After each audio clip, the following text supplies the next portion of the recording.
Film club. Knock knock. Who's there? Europa. Europa who? No, Europe who? It's so fucking good. It's so fucking good. Can I not tell you these the other night? These knock knock jokes. Welcome to Conveniently Critical. And welcome back to Film Club Ep.3. Europe who? I am one of your hosts, Andy Harrison. And to my left, currently in hysterics over his own joke, No, I got that off the internet. Shit knock knock jokes. Andy Dalton. Hello. So Film Club, every single week we are inviting you guys along to watch a film with us. A film which you hopefully have a wider access to than something which has just come out in cinemas and something we can talk a little bit deeper on. This week, Fargo. A contrast to what I'm currently drinking, which is quite hot. Fargo, a lovely, cool, wintry film by Joel and Ethan Coen. Beautiful. He's very excited because the Coen Brothers are his favourite director. He was just telling me before we did a clap test and realised we had to retake this again. Yeah, we are on take 2, unfortunately. Yeah. Is that meta? Is that meta? It's a little meta, but it's not quite meta because like those guys don't get to see take 1, unfortunately. There's no guys behind the camera at the moment. No. We have So- 0 subscribers. That shouldn't be funny. That was pretty harsh. Like there's gonna be one person out there who becomes our first subscriber. Yeah, please. And now he's really hurt by that sentence. I apologise. So yeah, I'm really excited for this week because the Coen Brothers are arguably my favourite directors at the moment. Yeah, they're fucking fantastic, and I'm glad that you well, I kind of already knew about them anyway, because my dad has that great film collection which had Fargo, had No Country for Old Men. Surprisingly, had The Big Lebowski, but I never actually. No, I don't know if it does actually, but I didn't see that until later on. But yeah, Coen Brothers, and you you've got a collection somewhere of the Coen Brothers, haven't you? Yeah. Oh, do you know what? On the side note, my granddad always burns DVDs for my dad, and he burnt that Man one, Secret Man. Oh, the man who wasn't there. No, not a single man. The other one. Serious Man. A Serious Man. We got it on DVD, Nice. so I may give it a watch unless we do Film Club. But at some point we'll do a Serious Man film club. Well, the idea is we're going to do loads of Coen Brothers. We're going to do loads of Scorsese, even Tarantino, because we did Tarantino last week and Ridley Scott the week before. But Coen Brothers is like the big one that Andy wants to get through the whole collection, because I agree with you. I am a layman when it comes. I love that word. I'm going to use it for myself. I'm the fucking layman when it comes to film. Well, I think the nice thing about Coen Brothers is that, yeah, they're making great films, but they also have like a huge library. They don't have like a Woody Allen-sized library. Yeah. They've got something manageable. It's like less than 20 films. I think it's like less than 15 films at the moment. What was the latest one to know for the latest one they did for people who might be a bit more... Oh, Hail Caesar came out this year. Yes. That was part of the trio comedy collection with Oh Brother, Where Art Thou? Or Where Art Thou? Oh, Brother, Where Art Thou? And what was the other one? Part of like a comedy trilogy with George Clooney. They did another one with George Clooney called, not Lady Killers, Intolerable Cruelty. All right, okay. I think it's what it's called. Right, so Fargo. Good shout. I want you to give me your initial opinion on Fargo. Well, I've mentioned this earlier before, like how I've seen many films, many critically acclaimed films. From when I was younger, my dad has his amazing bookshelf of films. And Fargo was always one of them. I watched it and it stuck in my head. I always remember the last scene. I just don't really remember much of the film throughout. So there's a lot of films out there. I was telling someone else lately as well. There's a lot of films out there where I may have seen them only once or twice. I think I've seen the other day. And yet they're stuck in my head. And a couple of them films have, made it to the top 10 list. A good example, No Country for Old Men by Coen Brothers. That's one I've only seen once or twice. I think twice. And it's been years since I've seen it. Same with Fargo. So, bastard, prick. So that was a fucking... Okay, so we're back. We had a slight technical problem, and he's calmed down, and we're going to go back to your initial opinion on the film. It's not going to fucking mess up anyway, is it?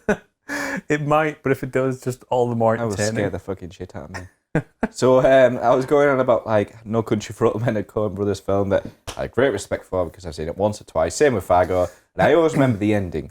We're allowed to talk about ending spoilers, yeah, of course we are. Oh yeah, I mean, film club as a whole.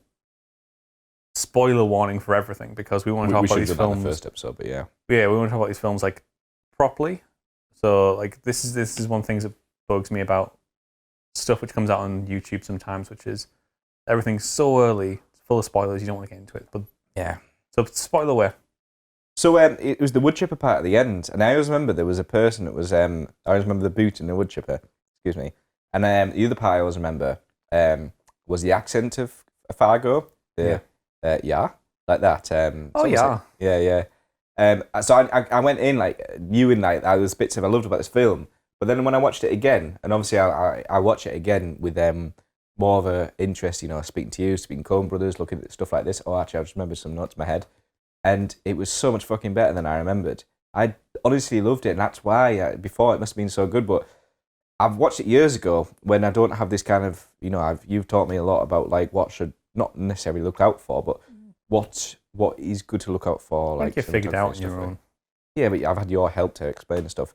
But yeah, absolutely unbelievable. And I'm really glad we went to see Fargo and watch it again because this is one of the things I'm really looking forward about Film Club. Seeing films I haven't seen in ages and watching them again and being like, oh shit.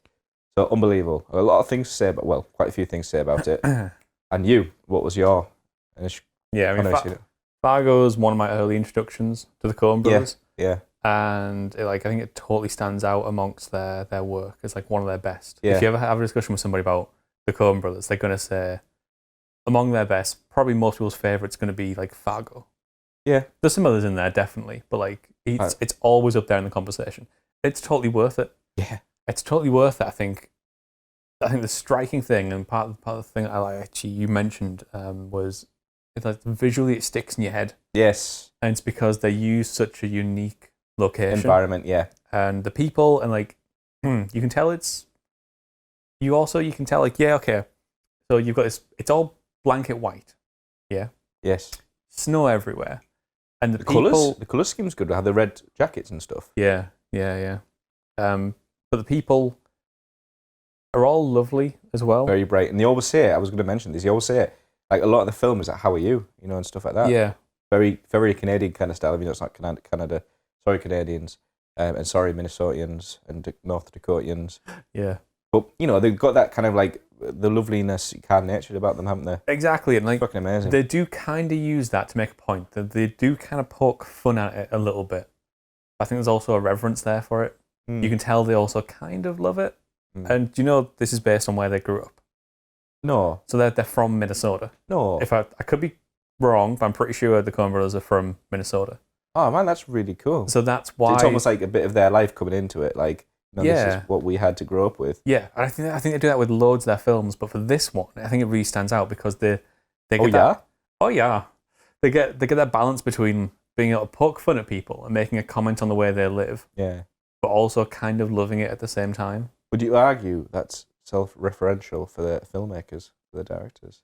Definitely is. Yeah, they're definitely taking a part of their life and like putting it in the film. That's really cool. I like stuff like that. Nice personalized. Right. So I want to start with something, right? Oh, good. Okay. The opening shot. Yeah, I was going to say this actually. The car and the distance, and it repeats again, doesn't it?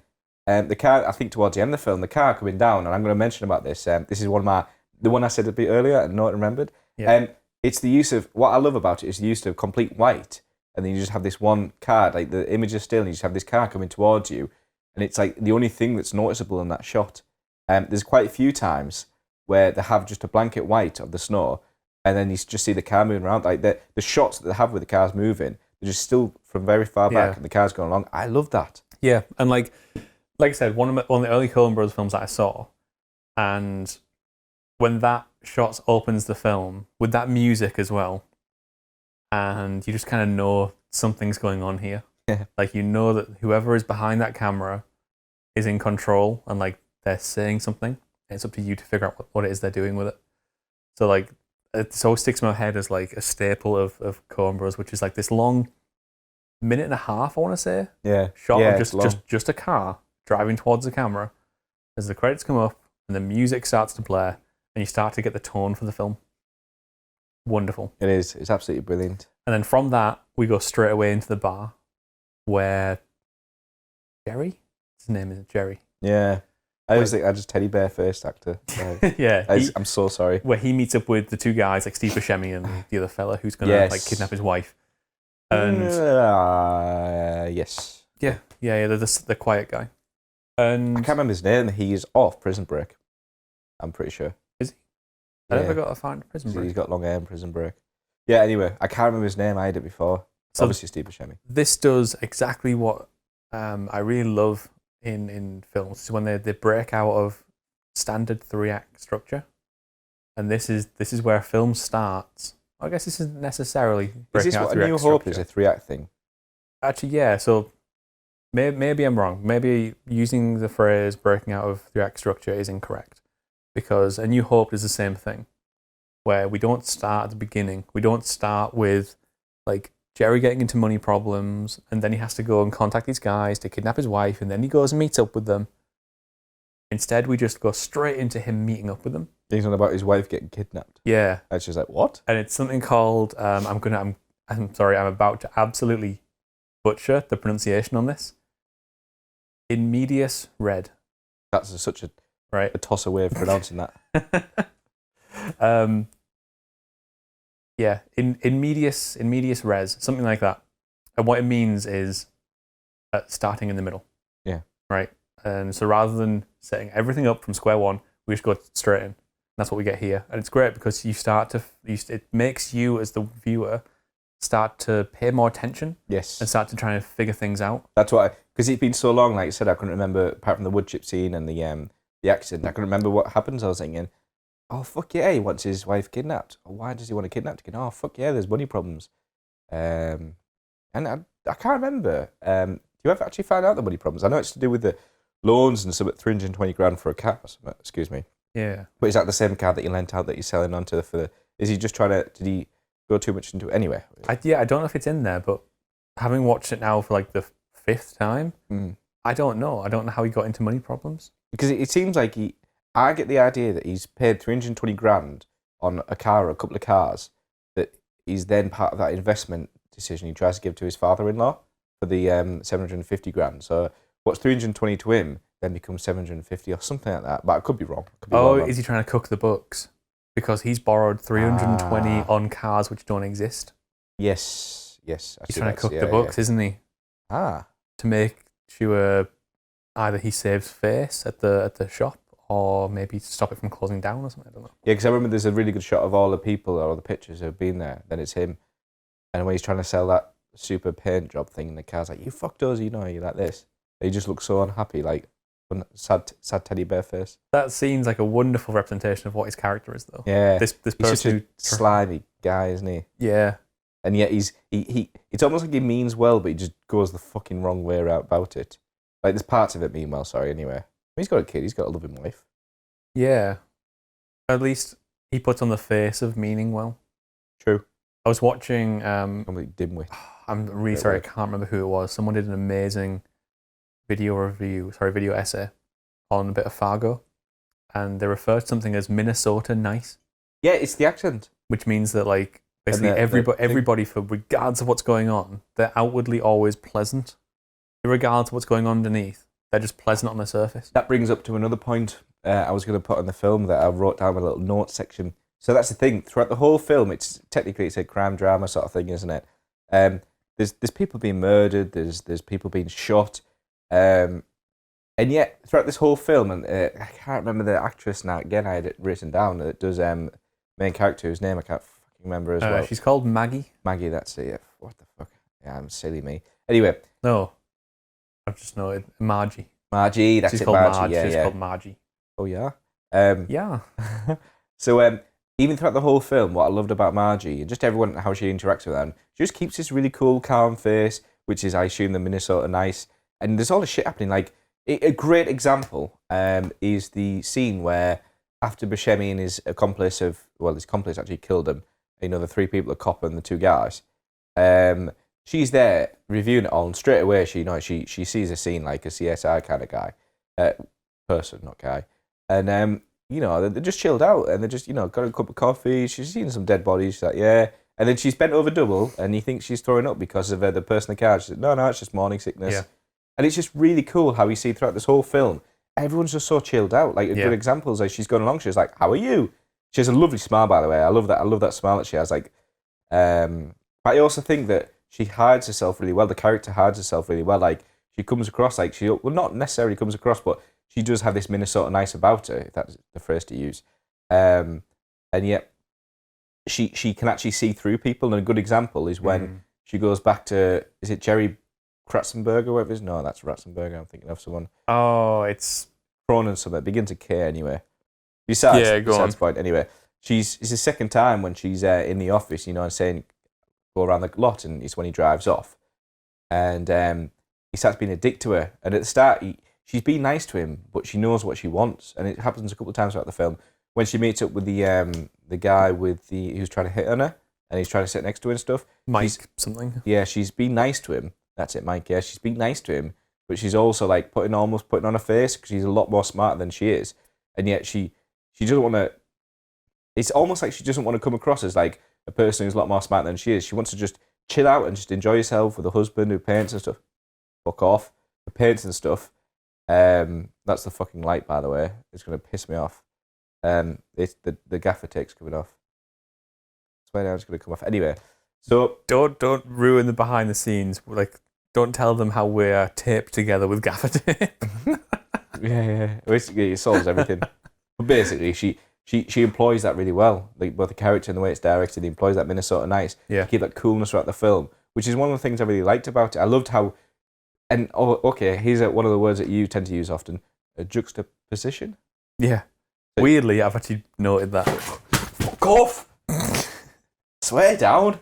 So Andy just mended the light again, and whatever I want to say. I can't get my point out. I was on a roll. I'm sorry, we gave up. It's down here now. It's not going to fall. Yeah, fuck that light. We'll sort it for next week. Sorry. Next week we'll be back in the studio. Yeah, we'll figure something out. Anyway, so the juxtaposition was throughout this whole film. You have this lovely niceness about it. Like everyone's just so calm and chilled. Yet you have murders.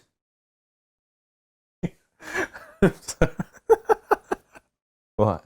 I'm just imagining your face again when the light fell down. You fucking tosser. You absolute tosser. Back to I'm my so point. sorry. It's alright. Everyone's chilled out, and yet there's murders happening. There's people being shot. He gets his fucking face thrown. Steve Buscemi gets his face blown off. And at the end, I was saying this to my dad, like at the end, there's a fucking wood chipper and someone's getting murdered in a wood chipper. I mean, that's a fucking juxtaposition, is it not? Yeah. Like, you got this lovely calm film. Yeah, you do have murders, but you have this fucking wood chipper. That's one of the most gruesome kind of like murders I've seen in film in a long, long time. Absolutely, like, but it's almost like you see it, it's just like, Yeah, and she keeps it cool enough to be able to shoot him as he's running away. Yeah. She like gets a gun up and like tracks him as he's running She's over not going the like ice. this. Like, I'll be there. I'll be like, oh shit, there's a fucking leg there. But no. No, I mean, she's definitely one of the great female characters of cinema. And it's because you get it straight from the get-go. When you introduce to her as a character, you see this immediate... That police scene, isn't it? No, it's when she gets out of bed. It's when she wakes up, and you get the immediate flip of the gender roles, where she's the one getting the call in the middle of the night. He makes the eggs. She has to get out of bed and go to work, and he makes the eggs for her. I love that part, by the way. And like, I liked him. I can't remember him. In that one little scene of her getting up, and then them sitting and eating breakfast, and she goes out to the car, and then comes back in and asks for help with the car. Yeah. Which, by the way, wonderful framing. Absolutely wonderful. You've got the wall, haven't you? You've got him in the kitchen, her coming through. That was brilliant, actually. Now you say about it. Good wonderful shout. framing. Good shout. But yeah, so you get this flip of gender roles, which immediately sets up what their relationship's going to be like, and how you connect with them as like a more modern couple, and one which they rely on each other, and they're happy and they work together. It's probably shot in about 95, 94, which he didn't really kind of had that. I mean, kind of thing then. Yeah, we were progressing. Yeah, but not to. But yeah, not to modern day. He's represented as basically like a stay-at-home husband. I tell you what, he's the nicest guy in the world. Yeah. He comes to work to bring lunch and eat with her. Yeah. He's the nicest guy in the world. A 3-cent stamp. I forget his name, but he's a great actor as well. I've seen him with other stuff as well. Absolutely great actor. So it was nice. I was like, oh shit, yeah, it's you. Some other stuff then. Can you carry on? I've been talking for ages. Besides that, yeah, sure. My memory needs to go back to the notes. One of the things that really stands out to me is this is an odd one, right? And I don't know where I stand on it yet. Okay. So I want to discuss with you. This is what you say in the car. Everybody is TV obsessed. Okay. We are in the 90s here. Yeah, but like to an extreme, and I'll give you a few examples. Like, it's one of the things which when they're in the prozzies after the sex. They're yeah. watching TV. So you get Prozzies. when he's at work, he goes and talks to his boss. His boss like has half a conversation with him. Yes, good shout. To his back to him while he's watching TV. Yep. His father-in-law does the same thing, where he has a conversation with him with his back to him while he's watching TV. Then his son has a conversation with the mother while watching TV. And then there's the bit with the prostitutes where as soon as they're finished, fade to black, comes back in, they're all sitting watching TV. We get the stuff with Margie, thank you. Margie and her husband, where they're sitting in bed watching TV on a night. Yeah. There's then... And he's watching the TV when she's dead. Yeah, the thing that clinched it for me is when the two guys who kidnap Jerry's wife go to the cabin and the TV area. Steve Buscemi's getting really annoyed at the fact that this TV's not working. And then later on, even when it's a terrible reception, that guy's just sitting and staring at this TV. He's a creep anyway. Yeah. So like everybody in this film's TV obsessed. Why? What do you think that represents? So I had a think. And what my best assumption is right now is I want to pair it with something else. Okay? I think everybody is almost reacting to certain situations because this isn't a normal situation. We're talking about something where crime is being committed. This isn't a community you wouldn't have that around here. Particularly used to crime. Yeah. So I think what everybody's doing is they're reacting like they feel they should react because of what they've seen on TV. Oh, okay. I'll give you some evidence for that. People recite lines. Like Jerry, when he's getting ready to talk to his stepfather on the phone. Yeah, twice, isn't it? His stepfather does it as well. Yep, he's practicing lines. Yeah. I've got a few more here actually. And then you're right. His stepfather does it when he's practicing. Here's your money. Where's my daughter? Yeah. And then the last one, which I had made note of, was Steve Buscemi's character. Multiple times says, "I'm not debating this." Is this when they actually the confrontation with the father-in-law? Yeah, it's in the beginning. I think it might be during that as well. I can't remember when the second one is. But he's obviously not like a trained criminal. Yeah. Like he freaks out when he first shoots that policeman. Like he starts bleeding all over him. Yeah. He's not good at what he's doing. But he very assertive in conversation where he feels like he should be assertive. That's rather interesting. That. You have one more actually. When Margie goes to see Jerry, right? And it's right before he drives away. Yes. It's the last moment. And he almost pauses, doesn't he, before he says something? Yeah, it's where he's completely out of lies. And he's out of character as well. Yeah, he can't figure out what to do. He knows he can't talk his way out of it anymore. Yeah. As much as he's trying at this point, like it's failing. And he says to her, there's a point where like he often changes the subject, but there's a point where he says, "We're doing all we can." This is like a sales pitch line sort of thing. And that's clearly that's like a police officer's line, isn't it? Oh. So he's trying to make it sound like he's on their side, and he's just reciting. People are just reciting lines they hear on TV. That's what it feels like, and I don't know. What do you think? I quite like that because I wouldn't normally think of that, so it's quite nice to have that there amongst everything else that happens in that film. Yeah. And this adds for me an explanation as to why everyone's so chilled and calm. The guy who I can't remember his character's name, the quiet fella from Prison Break. Yeah. Why he is so removed from everybody. Yeah. Because he's watching TV as well, right? He's the character we see really engrossed in it. So he's taking it to like the next level. He's going whole hog. He's chopping up his partner. Because they're doing horror films and shit. Putting him in like a flipping wood chipper. Yeah. Which, how much blood is that spreading realistically? They're going to find the blood. Yeah. So he's taking the next level. Guts. And blood and guts. This is like the whole thing about like, there's not, because of all the snow, because of all the snowstorms around that area, there's not a lot to look at. There's not a lot to do. People are pretty boring. Conversation in the entirety of the film consists of work, and then watching TV. Like that's their entire Yeah. day. Is they work, they watch TV, or they work, they eat, and they watch TV and they go to bed. So I think he, as a character, is like removed. He's like looking at everybody and going, "There's nothing worth talking about. So why should I talk True, at all?" yeah. I love that, by the way, on a thing. I love the contrast between him and Buscemi. How Buscemi did all the talking, even when he said, "Oh, just silence." Yeah, just silence. How do you like it, sort of thing. It's a great scene. I fucking loved it, me. By the way, as well, his acting, Buscemi's acting, I fucking loved it. Yeah. Like, I always liked him. Even before Boardwalk Empire, I liked Buscemi. Yeah. But fucking loved him in this anyway. And another thing, I'm sorry to go on to do a different note, but that was a very good point. Stuff.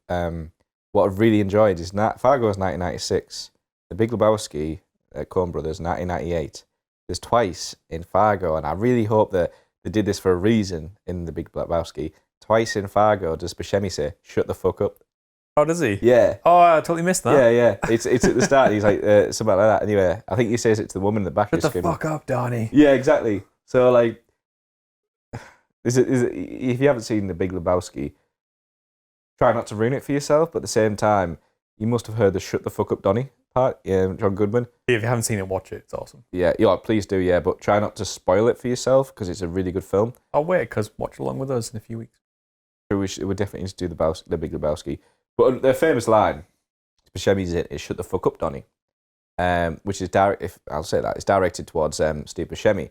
And yet in Fargo, 2 years before the Big Lebowski came out, it's actually Steve Buscemi saying it. So I really enjoyed that, and I really hope that they did that for a reason. But yeah, it's fucking good.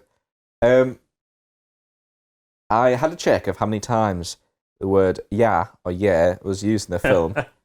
And I've only got a few sources off Google anyway, but I believe it's 199 if you include both "yeah" and "yeah" together. I know it's 19 times that "yeah" is said, and whatever the rest of it, obviously it would be 180, wouldn't it? I might be wrong, it might be 20 years at "yeah," and then 179, my maths is absolutely atrociously bad, 179 "yeahs" used. I really don't trust my maths anymore, it's that bad. And I was going to compare it, if you could. I was going to compare it to The Wolf of Wall Street, how many times "fuck" was used. But yeah, it's brilliant. A couple of other things as well in regards to the film that my mind can't completely think of at the moment. Give us some other stuff you loved about it, or even stuff you didn't like. No, I want to talk very, very quickly. Run out of time. Yeah. Music. I loved it. It was almost like the Nordic kind of element, the use of accordion. That I noticed that too, and they finished with it. And there was a few times that accordion was used throughout. Fucking brilliant. The fashion as well, by the way, is absolutely amazing. It's very obviously Nordic, and lovely woolly jumpers, a bit like this, but like Fair Isle stuff and stuff like that. Yeah. So absolutely fucking brilliant. Because the music, if I'm right, is based on I'm going to get this wrong, so correct me below if you know that I'm wrong. Swedish folk song. It's got very Nordic elements, yeah. So I imagine it would be, yeah. They've taken that and twisted it into what is like the Fargo theme song, and it's just wonderful. Like I couldn't tell you exactly what's drawing me to it. I mean, you can probably tell me better than I can. There's something just slightly about it. Actually, this is going to a point I was going in. It's probably because it's just a sort of place. You've got this fucking crime film with these murders, and it's similar to this location where you were saying before. What I love about this film so much is the accordion, like the snow and everything like that. You were saying before, you don't get that in an area like this. You'd find this in like New York, in like Brooklyn, or stuff like that. You'd find it in maybe rough parts of LA and maybe London, but you're not in fucking Minnesota. So maybe it's to do with that. Like the accordion is sort of place for a crime film, for all this kind of like blood and guts and shit, and people being shot, and you just have this fucking accordion going woo. So good, brilliant. I had a list of stuff I was going to say and I completely forgot. But, well, I want to give a quick shout out to the fact that this is shot by also one of my favorite cinematographers, Hoyt van Hoytman. Nope, Roger Deakins. Ah, Deakins, isn't it? And then they got Hoytman. Is it Hoytman? Hoyt van Hoytman. Hoytman. I just call him Hoytman. He hasn't worked with the Coen Brothers. I thought he did. Nope. Roger Deakins has shot most of their films, and this was like the. Who does the later stuff of who does the later Coen Brothers films? Roger Deakins. He shot Hail Caesar. So what did Roger Deakins? Oh, you're probably thinking Inside Llewyn Davies. Who did that? Bruno Del Bonell shot that. Oh, I haven't think of that. I just think I'm just getting different cinematographers, but yeah, brilliant. I want to brilliant give a quick cinematography. shout out to him because it's amazingly shot. Yeah, It's got like the thing that always that stands scene out you is said, the yes. iconic parking lot shot that was fucking brilliant. where he's walking down to his car. It's like I don't know what those black things are in the snow, like markers or something, part of like the layout of the parking lot. And then just before he starts scraping the ice. Oh, that one. I thought you were going to go on Buscemi where he's just like, you want to go in a parking space. That's also wonderful. That was fucking brilliant. I mean that, but like, and to think that they'd have to do that once because all the snow and lane and stuff like that. yeah, it's great watching him like just cut through the freshly laid snow, isn't it? Yeah. It's so satisfying. Yeah, I was referring to the bit where Jerry is walking back to his car after he's just been. He's kicking off, isn't he? Yeah, he starts scraping. He starts freaking out because I mean that's what his character is. He's like so wound. He's so tightly wound, and he just occasionally just snaps. But like, I love that after he snaps, he has to pick up the ice scraper again and carry on because it's like, if not, you're not leaving. Yeah. So going into that then, what do you think were the best parts about this film? Would you say like the use of cinematography, the use of the story that's wrote, like the contrast of this chilled outness with this quite gruesome grime stuff? I think even the acting. Yeah, I think this film's the perfect storm. It's shot beautifully. It's got an amazing location. It's got superb acting. A superb acting across the board. With it's not only superbly acted, but they're working with a great script as well. Yeah, it's just to clarify, it's directed by Joel Coen and it's wrote by Joel and Ethan Coen. So I know we've mentioned this briefly before. Do you want to know what the talking point that was? For a long time, the Coen Brothers couldn't actually credit each of them as directors. Why? Something to do with the Directors Guild, I think. Oh, fuck off. You're not allowed to be dual directors unless you can justify why you're dual directors. So they did actually dual direct this. No way. But they only could put one name down. As well as dual produce it. But they would swap. They would one of them would take the directing credit and the other would take the producing credit. Yeah. And then what they do on their scripts is they both write, and they're both credited for writing. But they also will trade off each script who gets top billing. Like one of it will be Ethan, one of it will be Joel. That's very interesting. Very interesting. I would look into that more. So it wasn't until a few years ago, I think, where they were finally allowed to be the Coen Brothers as directors. Probably 6 years ago. It was Inside Llewyn Davies. They're definitely together. Oh, definitely. Yeah, it's before that. Yeah. Do you want to do a little checklist? We have a checklist of every time we do films and stuff. We tried to incorporate in the last two sessions we did.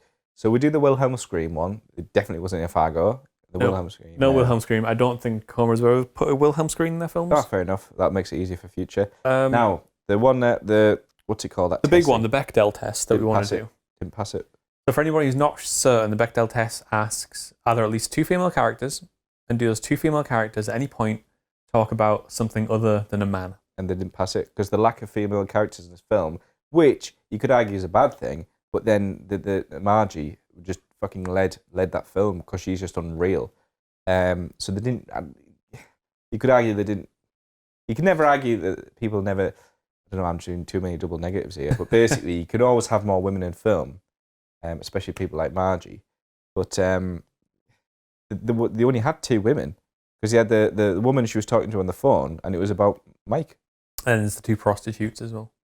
They were fucking men, and they were on about a guy going, "Oh yeah." Exactly. Actually, that's a good point. Yeah, I missed that scene. Maybe this is like one of the problems with the Bechdel test that. Great films don't. This is a great representation of a female character. Okay, the prostitute's not so much. Yeah. But Margie's a great female character, and just so happens she's also in a film which doesn't pass. Yeah. Bechdel test. It will happen. The films don't pass the Bechdel test. You told me I'd be surprised, and I was surprised at Fargo, but you got me up, Margie. I'd love to know the actress's name. This is also made. One of the things we check is also over-reliance on CG. There's no CG in this film. I think everything's practical effects, and it's all the better for it. Yeah, like this film can age as long as it wants because it doesn't have like late 90s CG going on. We'll improve this list as we go along. Yeah, we'll need to add something to it. We'll figure out something else to add. Okay. So that was Fargo. I fucking loved it, and it was brilliant seeing it again. And we're going to do more Coen Brothers because they're absolutely fantastic. If you watch Fargo, you'll probably understand why. If you don't believe that Fargo was any that good, like, let us know, please. Absolutely. Like, comment either in the comments below, let us know what you thought of it, or hit us up on Twitter and have a chat and let us know what you thought of Fargo. Yeah. But it's fucking good. But the next week, the film that we're going to be watching, It's on Netflix, by the way. Boyhood. Netflix as of October 2016. But Yeah, Boyhood. so go watch it on Netflix or wherever you want to watch it. And by all means, before next week's episode comes out, again, talk to us. Hit us up on Twitter. Let us know what you thought about it. Yeah. Because I'm kind of looking forward to this one. Like, I really am. All three films we've seen before. So The Martian, Django Unchained, and of course Fargo. Me and you have both seen them before. Yeah. Granted, it's a long time since I last saw I hadn't Fargo. seen Django. Oh, had you not? No. I'll take that back then. Well, basically, we both haven't seen Boyhood, so it's new to us, so we're getting quite excited.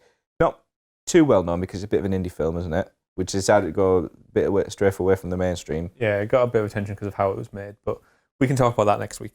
Yeah, so there's that. For now, thank you very much for joining us. Yeah. What are you doing? I'm just making sure we've got the notes. We get the right outro. Did you see how slick he was about leaning over to read the iPad? Yeah. Next time, we'll sort the lights out so they don't fall over and scare the shit out of me. Yeah, There's a couple of cuts in this film, but obviously I'm scared shitless and stuff like that. We might be back in the studio next week. Yeah. We should be. Thank you very much for joining us, guys, and we will see you next week. Take care and drink Yorkshire tea. And Shindig West Coast Pale Ale. Yeah, it's fucking nice, actually.